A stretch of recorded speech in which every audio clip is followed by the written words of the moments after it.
Nous écoutons la catéchèse du pape François à Rome le 26 avril 2023. Elle est précédée de la lecture d'un passage du livre d'Isaïe au chapitre 53, versets 11 et 12. Du livre d'Isaïe. Le juste, mon serviteur, justifiera les multitudes. Il se chargera de leurs fautes. C'est pourquoi, parmi les grands, je lui donnerai sa part avec les puissants, car il a été compté avec les pécheurs alors qu'il portait le péché des multitudes et qu'il intercédait pour les pécheurs. Parole du Seigneur. Et la parole du pape maintenant. Cari fratelli e sorelle, buongiorno. Chers frères et sœurs, bonjour. Proseguiamo le catechesi sui testimoni. Nous poursuivons les catéchèses sur les témoins du zèle apostolique. Nous sommes partis de Saint Paul et la dernière fois, nous avons regardé les martyrs qui annoncent Jésus par leur vie jusqu'à la donner pour lui et pour l'Évangile. Mais il y a un autre grand témoignage qui traverse l'histoire de la foi, celui des moniales et des moines, des sœurs et des frères qui renoncent à eux-mêmes, qui renoncent au monde pour imiter Jésus sur le chemin de la pauvreté, de la chasteté et de l'obéissance, et pour intercéder pour tous. Leur vie parle d'elle-même, mais nous pourrions nous poser la question, comment des personnes qui vivent dans un monastère peuvent-elles aider l'annonce de l'Évangile?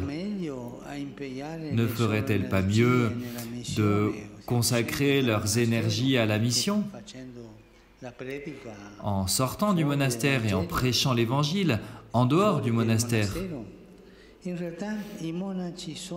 En réalité, les moines sont le cœur battant de l'annonce. Le cœur battant, leur prière est l'oxygène pour tous les membres du corps du Christ. Leur prière est la force invisible qui soutient la mission. Et cela n'est pas un hasard si la patronne des missions est une moniale, Sainte Thérèse de l'Enfant Jésus. Écoutons comment elle a découvert sa vocation. Elle écrit : « Je compris que l'Église avait un cœur et que ce cœur était brûlant d'amour. Je compris que l'amour seul faisait agir les membres de l'Église, que si l'amour venait à s'éteindre, les apôtres n'annonceraient plus l'Évangile, les martyrs refuseraient de verser leur sang.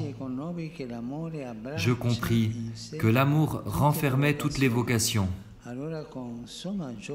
Alors, dans l'excès de ma joie délirante, je me suis écrié : Ô Jésus, mon amour, ma vocation, enfin je l'ai trouvée. Ma vocation, c'est l'amour. Dans le cœur de l'Église, ma mère, je serai l'amour. » Les contemplatifs, les moines, les moniales, les personnes qui prient, qui travaillent, qui prient en silence pour toute l'Église. Et voilà l'amour. C'est l'amour qui s'exprime en priant pour l'Église, en travaillant pour l'Église dans les monastères. Cet amour pour tous anime la vie des moines et il se traduit dans leurs prières d'intercession. À ce sujet, je voudrais vous proposer comme exemple Saint Grégoire de Narek, qui est docteur de l'Église. C'est un moine arménien qui a vécu autour de l'an 1000, qui nous a laissé un livre de prières dans lequel s'est exprimée la foi du peuple arménien, premier peuple à embrasser le christianisme, un peuple qui, attaché à la croix du Christ, a beaucoup souffert tout au long de l'histoire. Et Saint Grégoire a passé dans le monastère de Narek presque toute sa vie. C'est là qu'il a appris à scruter les profondeurs de l'âme humaine et unissant la poésie et la prière, il a marqué comme le sommet de la littérature et de la spiritualité arménienne.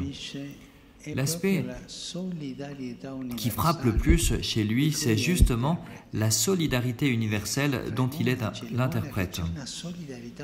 Parmi les moines et les moniales, il y a une solidarité universelle. Toute chose qui puisse arriver dans le monde trouve une place dans leur cœur et ils prient. Le cœur des moines et des moniales est un cœur qui prend comme une antenne. Il accueille ce qui arrive dans le monde et il prie, il intercède pour cela. Et voilà comment ils vivent en union avec le Seigneur et avec tous. Et l'un d'entre eux, Saint Grégoire de Narek, écrit « Je me suis volontairement chargé de toutes les fautes, de celle du premier père jusqu'à celle du dernier de ses descendants. » C'est le livre des Lamentations de Grégoire de Narek. Et c'est comme Jésus l'a fait, les moines prennent sur eux les problèmes du monde, les difficultés, les maladies, de nombreuses choses, et ils prient pour les autres. Et voilà les grands évangélisateurs. Et les monastères, comment, en restant enfermés, peuvent-ils évangéliser? Eh bien, c'est justement parce que, avec leurs paroles, leur exemple, l'intercession et le travail quotidien, les moines sont un pont d'intercession pour toutes les personnes et pour les péchés. Ils pleurent aussi avec les larmes. Ils pleurent de leurs propres péchés, nous sommes tous pécheurs, et ils pleurent aussi des péchés du monde, pour les péchés du monde, et ils prient, ils intercèdent avec leurs mains et avec le cœur élevé. Pensons un peu, et je me permets l'expression, pensons à cette réserve que nous avons dans l'Église, car ils sont la vraie force qui fait avancer le peuple de Dieu. Et c'est de cela que vient l'habitude des fidèles du peuple de Dieu, quand ils rencontrent un consacré, une consacrée, de lui dire « Priez pour moi, priez pour moi », parce que tu sais qu'il y a une prière d'intercession. Et cela pourra nous faire du bien, dans la mesure où nous le pouvons, de visiter un monastère, parce que là, on prie et on travaille. Chaque monastère a sa propre règle, mais à cet endroit, ils ont les mains toujours occupées par le travail, occupées par la prière. Que le Seigneur nous donne de nouveaux monastères, de nouveaux moines, de nouvelles moniales qui fassent avancer l'Église par leur intercession. Merci.